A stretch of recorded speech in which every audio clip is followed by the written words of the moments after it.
First off, I want to welcome everyone to our latest Bellingham Whatcom County Tourism Education Seminar. We're excited to be able to provide this today, and in the future be looking out for new education seminars through our newsletters, which go out on a monthly basis. So we're hoping to have another one here in the next few months or so. My name is Dylan Dean Boyle. I am the president and CEO at Bellingham Whatcom County Tourism. Also have Katie Willis and Eric Reno-Hines from our sales team here at Bellingham Whatcom County Tourism, who will be our primary points of contact for this webinar after it's done. So I would like to talk briefly about this wonderful, innovative partnership that we are going to talk about today between Bellingham Whatcom County Tourism and Intellitonic. We are offering eligible businesses the opportunity to use search engine optimization to increase your online visibility. As we know, our travelers rely heavily on digital wayfinding to not only research destinations, but also when they are here on the ground. And this package aims to position our local Whatcom County businesses for greater economic success through clarifying their digital exposure to our out-of-town visitors. And I did put a link already in the chat so you can find out more specific information and also for the application as well for this package. And I think it's really important as well to know that Bellingham Whatcom County Tourism is subsidizing this package for our local businesses, for members and potential new members as well. So we are providing 50% of the total cost of this upfront for businesses. And that information is also there on the link provided. And what we're going to do is we would certainly welcome any questions that you have. Please utilize the chat and I will be the moderator for that, and might even stop the Intellitonic folks during the presentation to answer some of those questions in order to keep it a little more freeform. So with that, I am going to turn this over to Alex Bruner and Elizabeth Lee from Intellitonic for the presentation. Take it away. Thanks for the introduction there, Dylan. This is Alex Bruner, one of three founders of Intellitonic. We're a digital marketing shop here in Whatcom County, but we're pretty well distributed throughout the rest of the country. We have clients across North America, Canada, and the globe. My background is in newspaper agency side, SEO, paid search, and digital marketing. I cut my teeth in the Chicago market, working at the Chicago Tribune, but also managed digital agency operations for the LA Times, the Miami Sentinel, about 36 other trunk papers. So during my tenure at that entity, I spent a lot of time looking at how local municipalities engage with tourism, because I had clients from every walk of life.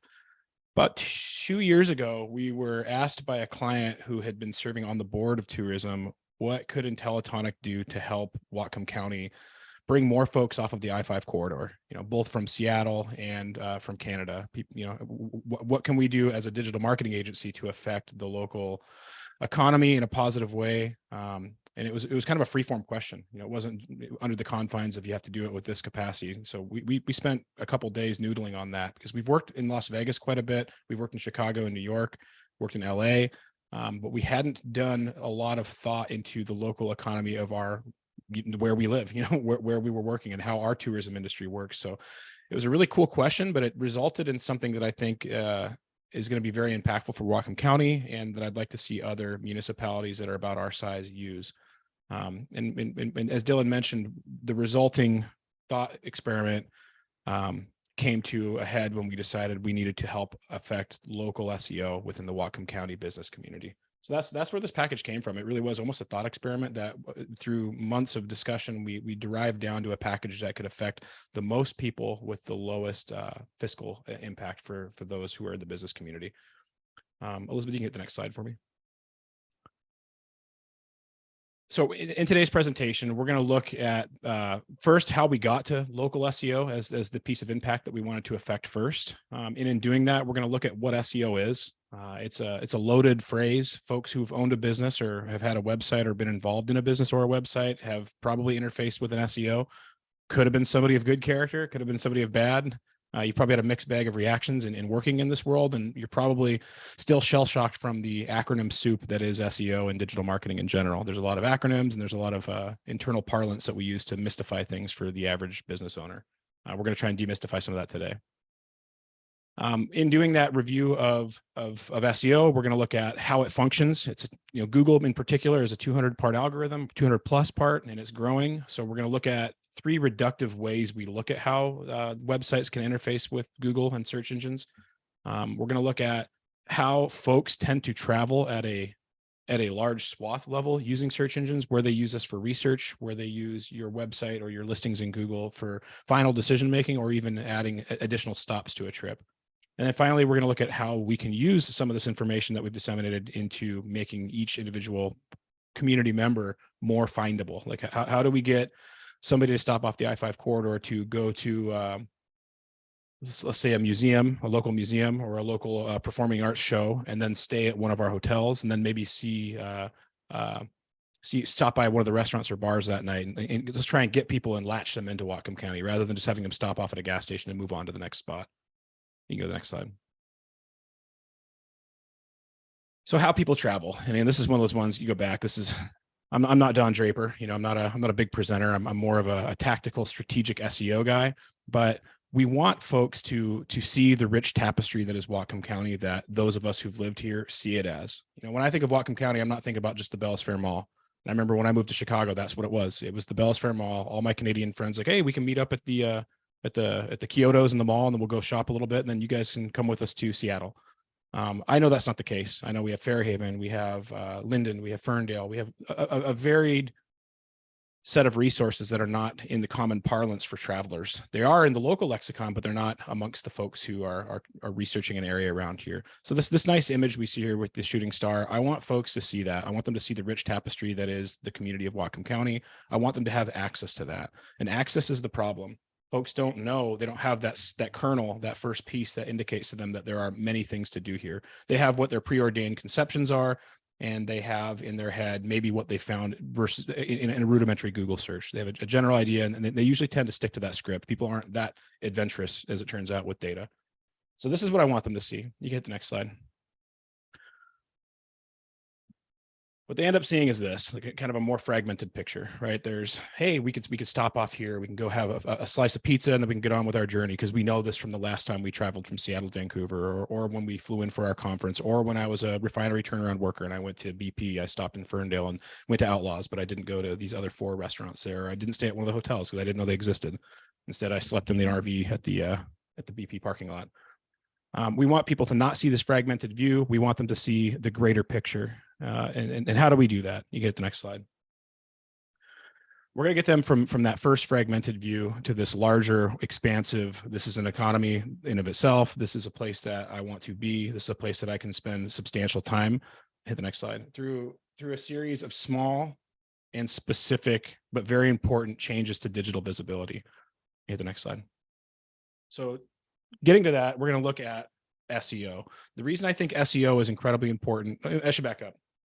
Of the audience, are folks familiar with the concept of SEO? I just kind of ran right into this, assuming. You can hit the chat if you don't, and I can give a broader description of what it is. I'll give you a quick one right now. Search engine optimization, SEO, is the practice of including in your website or websites associated with your business areas for Google and other search engines to understand what your value proposition is. At the core, that's what it is. It's visibility and accessibility. You can build the most beautiful website in the world, but if you don't have specific criteria included in that build, Google won't put you in their index. And therefore, 70% of people who are accessing the web won't see your rich tapestry of work that you've put forth for the community.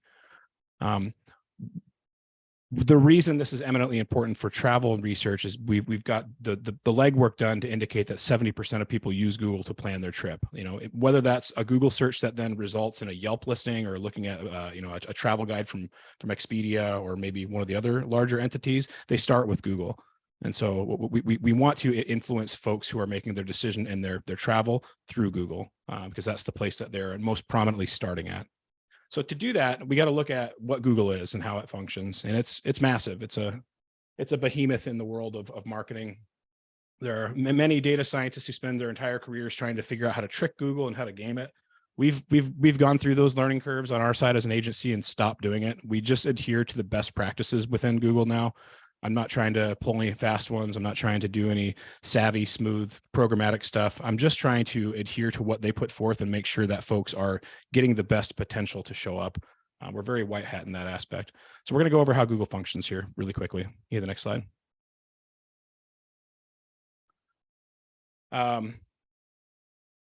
Just some key stats that I mentioned some of these earlier. 75% of people never scroll past the first page of search engine results. So if you search for Bellingham pizza, the person who's going to get that click is going to be in that map pack. They're going to be in that first bit, or they're going to be in the first 2 to 3 resulting results that are in a Google search for Bellingham pizza. 83% of people within the United States use Google at least 3 times a day. It's still, though it's been losing market share to resources like Meta products, Facebook, Instagram, Amazon. There are other entities that are taking mind share and time away. Still to this day, 83% of active users are using Google at least 3 times a day. It's still the largest market share. Hit the next one. Next one again, sorry. Got to get rid of some of these redundant slides. Looking at an overview of it, Google is a 200-part algorithm. It focuses on a multitude of factors that determine who is most prime to show up when a specific search engine phrase is input into Google. And that could be input from a voice search. It could be directly typed in from a desktop, or it could be typed from a browser on your phone. This algorithm it is their core product. People think, Google has all these phones, they have connected TV, they have all these other methods by which they fill their coffers. About 85% of their income comes still from paid ads in Google in the search engine, and the search engine is still its main product. It's still where they butter their bread. Over the last 20 years, we've seen massive changes in how Google functions. If any of you are old as me and remember Google searching, let's go with Stained album, trying to buy a new CD or something like that when you're in high school or a little bit after, you might get a wall of text that was just terrible experience. And it was just spammed and it said the same phrase 25,000 times on it. Google's evolved. It doesn't happen anymore for the most part. They've updated their tactics by which they codify the web, and they've become much more attuned to serving results that are important to the end user and easy to access by the end user. And then those tactics are what we key into. Hit the next slide. So the first set of tactics, or first set of criteria that Google has when it crawls websites and determines who gets to show up when a given search is input. And by that, I mean where to stop in Bellingham. So let's use that search as a catalyst here. When somebody searches where to stop in Bellingham or good restaurants near me, what's going to happen, they're going to get a result back from Google when they input that quantifies all of the websites that Google has context that are in Bellingham through a multitude of signals. They're going to crawl the websites that result when they identify who is in Bellingham and Whatcom County, I should say, not just Bellingham. I'm from Linden, so I shouldn't leave everybody else off the map. It's going to crawl the contextual relevance for location, and then it's going to crawl the specific content of the pages of the website and ascertain the context of each of those websites and determine whether they have validity for where to stop in Bellingham or restaurants near me. So the first sets of factors that we tend to look at when we look at affecting marketing benefit for a client is, do you send the signal that of which you wish to rank for? Are you saying on your website, I want to show up for restaurants near me? Is it in the copy? Is it in the content? Is it listed on the website in some capacity that Google has any idea that that's what you wish to rank for? So that's the first set of factors in Google. And this is how Google started. It was largely contextual based, and it used to be all about keyword density. You could have Bellingham pizza on your website 10,000 times, and if the next guy only had it 9,999, you would show up number one. Those days are long gone. There's a multitude of other factors now, but the first thing we still look at is the site content of your website. Does it convey to the search engine and the user what you wish to appear for? So those are the first set of factors, and there's probably 100 different algorithmic pieces tied to site content. Hit the next one. The second set of factors, and this is how Google tended to differentiate itself along with Yahoo from like Alta Vista, Ask Jeeves, Lycos, all those early search engines that some of you may be familiar with, was site authority. It wasn't enough for Google that your website indicated that you wanted to rank for Bellingham pizza.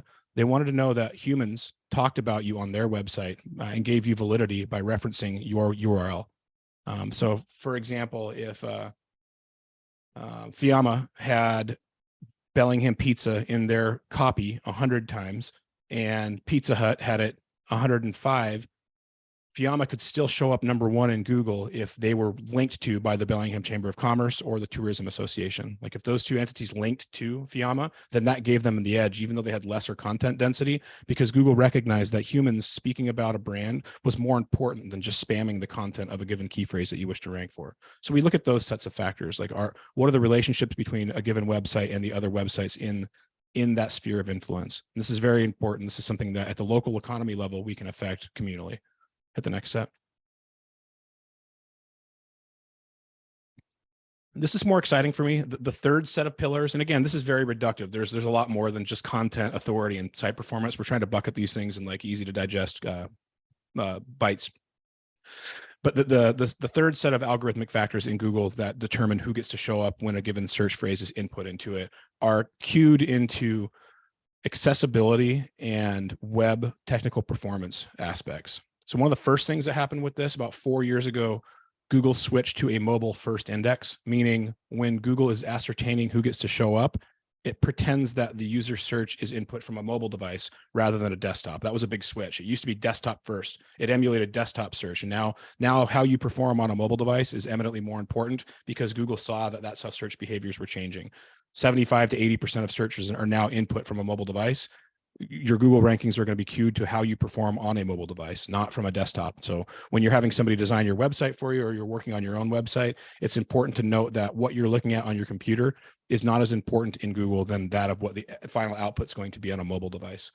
Another piece to this that's interesting to me, if y'all remember, when you would go to a website that had HTTPS, like a secure website, that used to be optional. Like you wanted to have that to give data privacy to your users who might be giving you personal information. And that's still valid. But what has changed in the marketing world is that Google now puts these big prompts and warnings up for users who are trying to access a website that is not secure, that is just HTTP. And that was a huge change in the algorithm about 2 years ago. They started doing that. So basically what I'm getting at with this is Google is starting to trend towards site performance being as important as your authority and your content. So when we're reviewing projects and we're looking at things that we can do at a large scale level, we do want to look at the site performance of the clients that we're working with, how they work from a mobile device standpoint, and frankly, are they accessible from folks in the ADA community? Like folks with disability, can they access the content? That's also equally important in SEO and just general community ethic. So that's something that we look at as well, site performance. Hit the next one. So that said, let's take a pause and see if there's any questions on the 200-part algorithm that I just gave to you in a condensed 2-3 minutes. Anybody have any questions on how Google functions or what SEO is? Alex, I don't have anything in the chat currently. Got it. I'll have to pay an agent provocateur to start putting some in there. You know, I'll go on Fiverr right now and ask somebody to come ask some hard-hitting questions for me. Lance says, how do you determine your site performance? Site performance at a very reductive, easy to look at level, I would use something like GT Metrics, which is a free tool. You can Google search it, or Page Speed Insights from Google. And it's going to give you either a letter grade or a 1 through 100 score. And it's going to tell you how you stack up against other websites of similar size and volume for site speed and mobile access. But that's, you know, the other thing you do is human testing. You'd have 10 people look at it and see what concerns they had, or you can put software on the website and watch recorded sessions for how people engage, almost like focus grouping. You can see how people engage with a website. But specifically that word site performance is tied to a Google Page Speed Insights performance number. There's an example of that I think later on in this as well. Sorry, Dylan, I interrupted you. No, I was gonna tell you had a question. That was a great answer. Thanks, Alex. Yeah, no problem. So, excuse me, I have a cold. How we travel. Again, I already said this. I'd be curious if other folks have other input on this, if they've experienced something different, because this is ever changing. As of right now, it is still largely an initial search prompt that may result in things that are more substantial and then ends the relationship with Google. But for the most part, people are starting with Google, and then they're often backing up their assumptions with Google once they've made a list of where they want to stop. And from Google, they might go to Yelp, they might go to TripAdvisor. It depends on what their personal flavor is. It does start with Google, and that's where we see the most impact for our services and what we do with the community. One thing I'll note on here is how we travel has changed since we made this deck. Like since we put this initial data together about a year ago, TikTok really has made a big impact on how folks engage in more of the ancillary things they're going to do. It's not common that you see folks make an explicit trip because they saw a TikTok video for a given brand, but they will often stop at those places if they engage with those brands in their feed. There's one here locally. I can't recall the name offhand, but it is an ice cream shop that started out as a truck and is now at Waypoint Park in a solidified business location. They've got 1.3 million followers on TikTok, and I know they're actually bringing people in who then trickle into the rest of our economy, which is really interesting, almost exclusively on the backs of their TikTok marketing. But that's still, like, people typically find things first on Google and then they make the secondary decisions on TikTok or short form video, Instagram Reels. You hit the next one. That's the one, Katie. Yep. Yeah, I just did an interview with the Western Front about them, and like they were like, how do you go viral? I'm like, if I knew I'd be a lot richer. It's not that easy. You gotta be in the right place at the right time, have the right product, and do the right visual acumen. So again, I want to probably breeze past this one. Travel begins at home. I don't think this is anything that anybody has open to debate. We know folks are researching from their mobile devices, in transit from their job, while they're at work, while they're on break, but it is happening typically from a mobile device, and it's typically happening with a prompt for travel ideas in blank, what to do in blank, places to stop on my trip to Como. Like they're looking through search engines first, and then they're mapping their overall plan. Hit the next one. Again, pretty redundant here. I've said a lot of this before, but it's good to have just overall stats. 83% of US adults want to book their trips online. Folks are doing a lot less phone call. I'm still one of those old school people, even only being 36. I usually do things on the phone because I know I'm gonna get treated differently when I get there if the call center is there. 72% of mobile bookings happen within 48 hours of Google searches. Again, queuing into when you're looking for a hotel, for example, you're usually going to make that decision within 72 or 48 hours of doing your initial research. 82% of all travel bookings around the world took place without human interaction in 2018, and that's 5 years old. Like that's the most recent data we have from Google. Got to imagine that number has increased. And then 70% of all customers do their research on a smartphone specifically. Hit the next one. I'm gonna breeze past this. This is kind of redundant information, but basically having access to information on the web is going to ease yours as business owners access to customers who are coming to your area. We have just a quick overview of a hypothetical. So there's a person here named Jay. Here's how they travel. The image on the left, you can see there's a couple different pins they're going to go to. They have an idea of when they come to Whatcom County where they're going to stop, but it's pretty sparse and there's not any interconnectedness. They know they have 3 or 4 places on a map that they want to stop at, and everything else is going to be ad hoc. Do they see something that entices them from the traditional marketing? Like is the branding good in the storefront windows? Do they even know that the smaller communities between cities exist? I say I'm from Linden, but I'm actually from Meridian, Weiser Lake Road, if you're familiar with that. And not to say there's a whole lot there, but there are little cafes and things on the way there that are celebrated by our community and that we've always enjoyed. And I'd like to get them on the map as well. So Jay is going to use Google to plan the trip. They're going to rely on what they see when they input their search. Let's say they're traveling from Seattle to Bellingham. They're basically going to get a bunch of articles from publications, probably going to get a couple of results from tourism. They might show some Google Maps listings for a couple of the entities that they decide to research, but by and large, they're going to get like listicle type content. They're not going to typically get in our community a whole lot of substantial content from the individual business owners. If we're lucky, they get a Google Maps pin for a couple of different things. Like say they search for best live music, maybe they'll find the Wild Buffalo, or one of the conduits similar to that in the greater community. But they're not going to see a huge amount right now. And we know this through testing. We know that we have clients whose websites they spent $10,000 on don't even appear in Maps, or they don't appear on Google because of technical issues with their web design. What they're not going to see is the constellation of small businesses that are the interstitials in our community, like the things that we do in between our major stops. And that's what we want to cue them into. Hit the next one. So we want them to see this. We want them to see the parks. We want them to see access to tourism things like tours specifically. We want them to see like walkable areas. The name is escaping me right now, but there's the park right behind Bellingham Cider Company that for a long time a lot of folks didn't go to because it was slightly dangerous, but now it's like this wide open thing right next to like a roaring waterfall, and it's like this beautiful riverfront into the ocean park. That's not something that folks who are not local know about, and even a local like myself can't place the name because we don't have it in our common lexicon. Things like Glass Beach, if you're familiar with it, at the end of is it Chestnut? Yeah, Maritime Heritage. Thanks, Ida. Yeah, I forgot you and I did some work there. Glass Beach, it's colloquially known as Glass Beach. I don't remember the name of it actually, like the actual name of it. It's down at the end by where the solar panel company is at the end of Chestnut, I believe it is. No, it's Holly. So anyway, I want those to show up. I want to see more prominence for our local parks and then the attractions that are on the way there. Even that one that I just mentioned, Glass Beach, you could stop at. There was a vegan grocery store on the way there. There's a Mexican restaurant on the left, and then there's Peace Cannabis on the way there.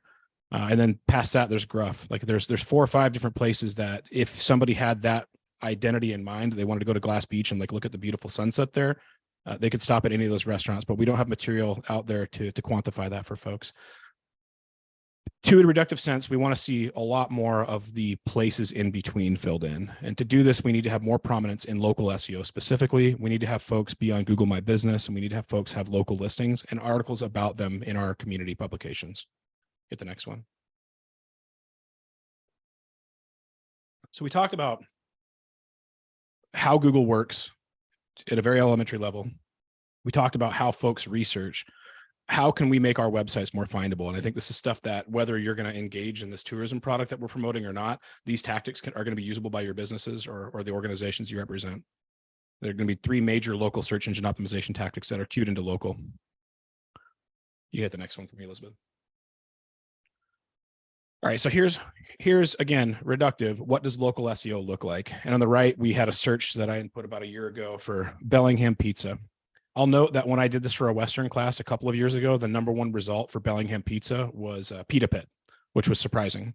I think they were the only, they had categorized themselves as a pizza restaurant because they were trying to leverage that extra search traffic, and Fiamma, Oven, and Cascade had not done their category portions properly. They just called themselves restaurants or something to that effect. So this is an upgrade to the Bellingham search lexicon right away, even knowing anecdotally that used to be Pita Pit #1 that doesn't sell pizza.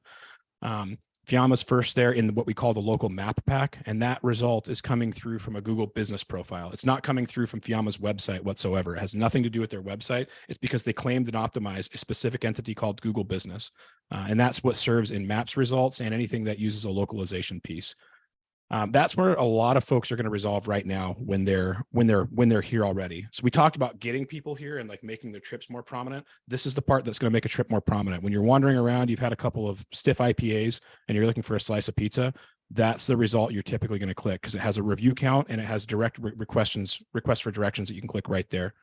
The traditional results, what SEOs typically have been working on in the last 10 years, is that section of results that are underneath the more places section there. But that first whole top half is dedicated to Google My Business. And that is its own entity that is independent of your website and needs its own specific SEO optimization for you to be prominent within. And folks overlook this. They spend a lot of money on their website. They spend a lot of money on their Yelp accounts. They don't realize that there's a Google product that is comparable to Yelp that controls the majority of results that are localized. Again, underneath there, some of the things that you're often going to see in a localized search underneath the maps are often not even going to be your website. You could have the most optimized website in the world, but the travel or TripAdvisor and Yelp listing are probably going to be more prominent. And then within Whatcom County, our Bellingham.org website, our Bellingham.com websites have a lot of market share. So though we're all part of the same team, because they are well optimized and a lot of our local entities are not, they're going to be the beneficiary of those search results, which is great because we can take them back through Bellingham.org and not let Yelp hold our local economy hostage. So it's great that we have this resource that does rank against those behemoths. You get the next one. So the first tactic we're going to advise folks to do, and this is pretty simple, it's going to fill in every detail you can on your existing website for your locale. We want you to not just say, I am at 103 East Holly, Unit 214. We want to say we're in the downtown Bellingham corridor near the bank building. I want contextual cues in the copy on the website that give Google a better understanding of where my location is.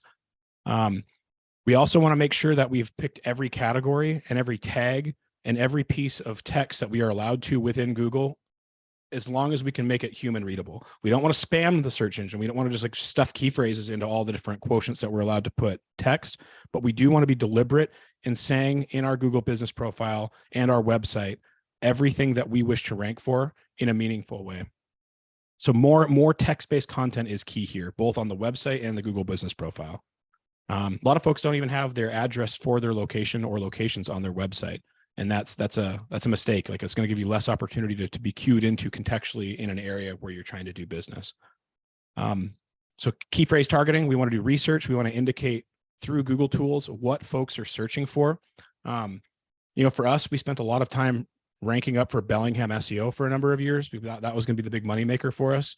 Turns out folks usually want to do research, but they don't want to buy from you because they don't trust SEOs. So what we did a lot better with is web design or paid search or digital marketing Bellingham. That's where and then we would convert the folks who actually needed SEO from that. So we want to do some amount of research to indicate that you are actually looking for the right business in your keyword research stage and what you put on your website. Stage 2, after you've determined what phrases are going to be beneficial to bring you sales, we want to make updates to your website to affect those changes. Like, we're going to change your headlines. We're going to change the body text of your website to indicate the key phrases that have been selected.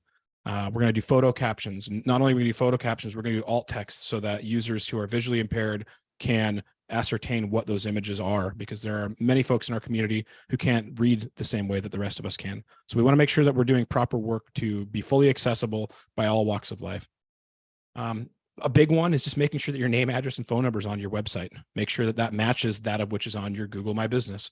During the pandemic, I can't stress how often businesses lost my business and I just went somewhere else due to attention span because their hours were broken or misaligned from what was reality, because people weren't remembering that Google My Business is its own entity and has to be updated independent of your website.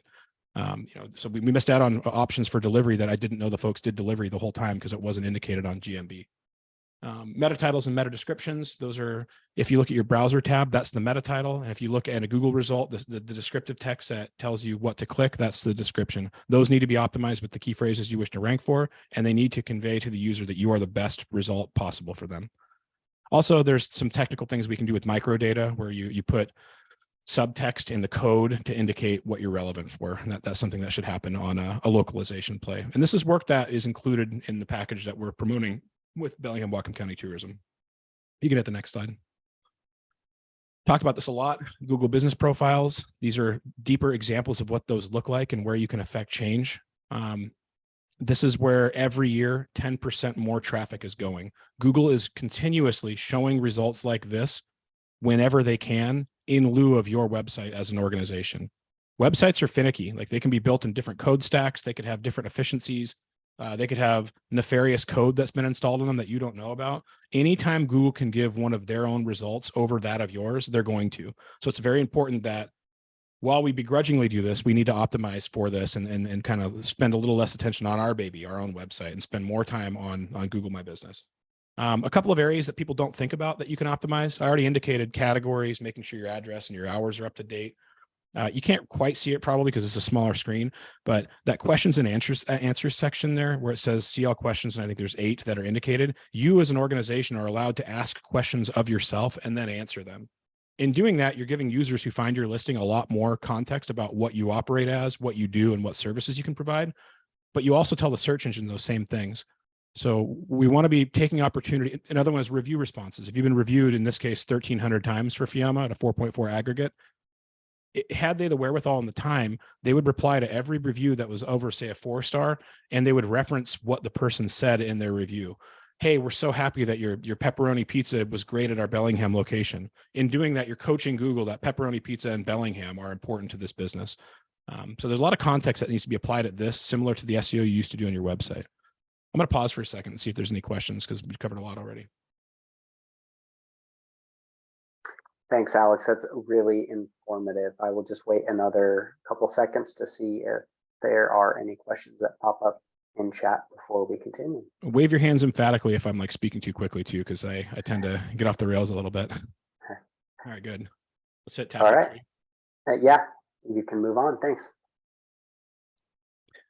So in addition to the Google business, there's a huge portion of the web that most folks don't engage with on a daily basis, that are secondary directories that are often used to comprise other directories or perform other services throughout the web.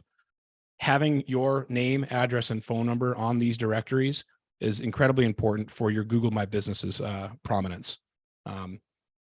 With the things that I'm talking about here, the easy ones are, we talked about Google Business, we talked about Maps, Facebook, Google, Bing, the equivalent of Google Maps in Bing. Foursquare, which is very rarely used anymore, is still a data font that other directories use to see whether or not you have indication on there. NavMe is a directory that is used often for GPS systems to propagate their databases. So when folks are doing voiceover, when they're in an area with low reception and they search for a restaurant near them, being on NavMe is going to help feed that data into those systems. Easy Local is a legacy directory that has been around forever, and though it's not that often used by human users, is considered an authoritative resource. Chamberofcommerce.com and your local chambers of commerce. These are all going to be secondary directories and citations that are incredibly valuable to your business's local prominence. Because anywhere you can get your name, address, and phone number that matches that of which is on your website, you're going to have extra potential to show up when somebody inputs a search for your product and service plus Bellingham or Whatcom or Ferndale or Linden. Couple examples of powerful local citations. On the left, we have bellingham.org/business. That directory is very valuable. I get all my clients on there when they're applicable. Business.bellingham.com. I believe that's the chambers. I suggest to people that every office that they have a location in, they join their chamber. Again, I'm not saying that they do that so they go to the local networking breakfast, which they should. I say that so they can get the local SEO prominence for their brand. BellinghamNonprofits.org is another one for nonprofits, and then sustainableconnections.org is a great local business directory as well for folks who are trying to improve their Whatcom County prominence. There's thousands of these though. There's so many out there, and just getting your name, address, and phone number on them in an accurate capacity is very important. You hit the next one. So to kind of show where the rubber meets the road, this is old data from March 2021 and February 2021, but this is some information that you can extract from Google Business. A lot of folks are savvy enough now that for their organization or their brand, they're doing Google Analytics reporting. So they're reporting on traffic that went to their website. But most folks don't know that Google Business, Google Maps, has its own completely different reporting structure that does not ever hit Google Analytics. So these actions that are indicated here are things that happened over a couple of months with, I believe this was, I'm not sure who this was, could have been Fiamma. It's a local entity, if I'm not mistaken. It could have been Heliotrope. This is the type of data you can extract with the reporting from Google Business Profiles. You can see how many calls were made from your Google Business Profiles visibility. You can see how many people found you through your business profile in Google search. You can see how many times your specific brand was searched and your resulting was placed. You can also see how many times people clicked that little segment of the Google Business Profile or Maps to the website explicitly. Doing these optimizations will dramatically improve the actions that you get in this area. This one was just like a couple months or a month-over-month period, but we were able to drive up their overall calls, website clicks, in general visibility by about 24% from 1 month to the next after the optimizations were completed. Hit the next one. So just a couple of case studies to show some of this in action. And again, we started this project a little more than a year ago. So some of these we have new studies of folks who've been early adopters of this program already that I'm working on, but these are still relevant. Let's hit that. So this is a client from a ways back, Heliotrope, Peter Fraser's brand. They redid, I believe it was the Red Lion several years ago, brought it out of being a place that you probably wouldn't walk late at night to a destination that's typically full up. I know this because we have out of town clients come stay with us and I typically refer them to this and it's hard to get a room at. Through local search with them, we did a lot of localized SEO, but we also did a lot of content creation, local guides and like listicles that Heliotrope would publish, like different hikes that folks could do that ended up resulting in sales for them. Over the course of the year here, we improved their overall views by 267%, and we improved their overall searches for their specific brand 447%. You can see some examples there of the types of things that they started showing up more prominently at the bottom right corner. Bellingham Hotels, they were starting to take a big market share from that. And this is a smaller entity, right? I think they only have 8 to 10 rooms. It's not a massive hotel, but they were starting to kill it by the end of our tenure there. Hotels they were showing up for 864, 793 appearances and clicks for hotel. Hey, thanks, Patrick. 754 for Heliotrope. A lot of opportunity that was generated from simple rote Google business action. The blogs helped as well, but that was more tracked on the website level. We have different case studies for that, like what their keyword rankings looked like. This is explicitly in Google business. So the Google business was very prominent for them. Hit the next one. This is one of my favorites because this was me who searched this. I came back from Chicago Tribune after I'd worked there for about 7 years, and I'm not going to name the business, but we're actually working with them now on this project, which is hilarious for me. I searched for them. I'd loved the food before I'd left to Chicago, and I tried to buy for my fledgling team. I'm like, hey, I'm going to buy you all sandwiches and soup from my favorite restaurant. I could not find them. I Google searched it. I knew who they were, so I knew I would be able to eventually find them, but through Google searching, they were completely invisible. It was impossible to find them. And I found out it's because when they had launched their website a year or two prior, there had been a relic piece of code that the developer who made the website had inadvertently left on that said, discourage search engines from indexing this page. And that's actually surprisingly common in the local economy. I'd say 1 out of every 50 websites we look at has this code in place because nobody knew to turn it off. And basically what it's saying is, Google, we cannot go in your index. We don't want to be there. Do not put us in your index.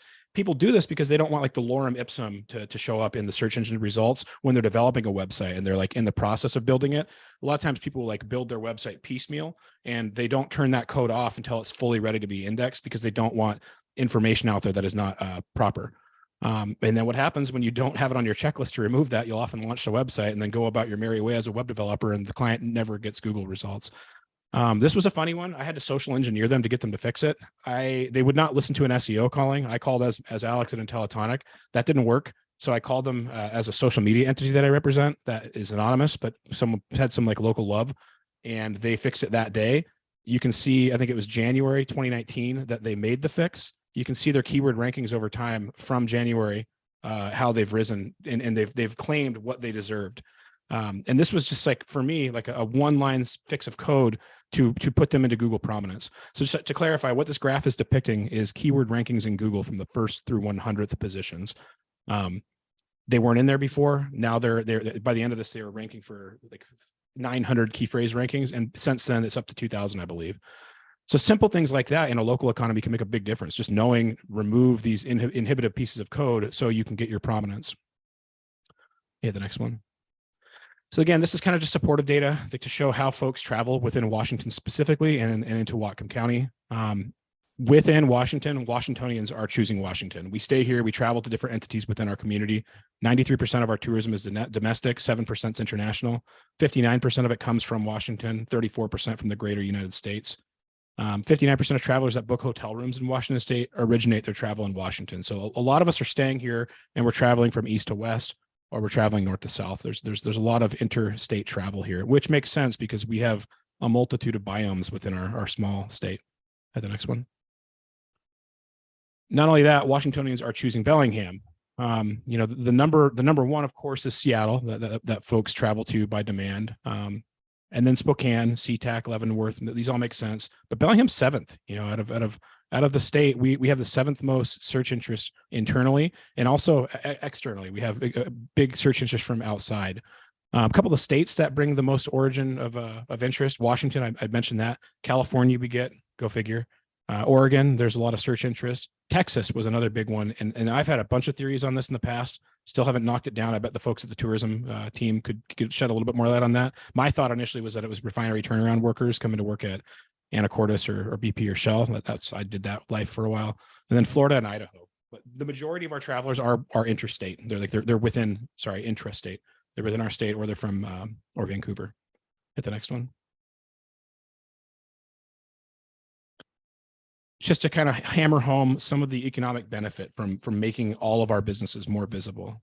There's interplay between what people are doing on the street when they come to an organization. So even if they're going to meet with, say they're going to meet a therapist that we have a specialty in Whatcom County, having somebody go to that therapist, have their 1-hour session, get out, be mentally exhausted, and want to go get a donut, JoJo's might be the benefactor of that if they are prominent and that user can find them when they're in Whatcom County. This will also help our nonprofit organizations, our theaters. having general points of interest that bring people in here opens up the rest of this community to everybody else to make purchases. And it also repeats business. If you have a good experience and you have a couple of different things and you notice there's 4 or 5 that you didn't get to on your itinerary, you're far more likely to come back. And we just want to be there to make that inception piece, that first search, more prominent for organizations within the community. Hit the next one. Oh boy, I burned through that quickly. So again, we have a time for questions here. There is a call to action on this. We do have a number of spots left that are available for folks who want to take advantage of this particular opportunity. I'll tell you, not to put my sales hat on, Intellitonic's minimums for ongoing SEO services per client are $1,500 per month, but you also have to buy either social media or Google ads. So my client's total bill per month is a minimum of $3,000 a month. This package is significantly less than that. If I'm not mistaken, it's $1,500. And then half of that is subsidized by tourism. And this is work that when I built it, it's not a revenue generator for us. It's a community investment. I want more folks to come here and work and be part of the business sphere, so I can then eventually make them my clients. Like we're investing in this not just as a community member, but also as a business.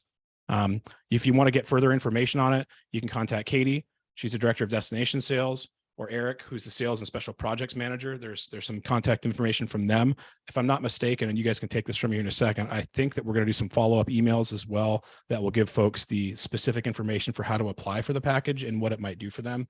And as a business owner based in Bellingham, like I'm off Guide Meridian right now next to Hagen, we're local. We're willing to take some calls to help folks out who might have nuanced questions about this kind of thing. Or more than that, even if you're not like a buyer for this particular product, we make this our home. We want to help other people in this city be more visible, and my door's always open. Any questions?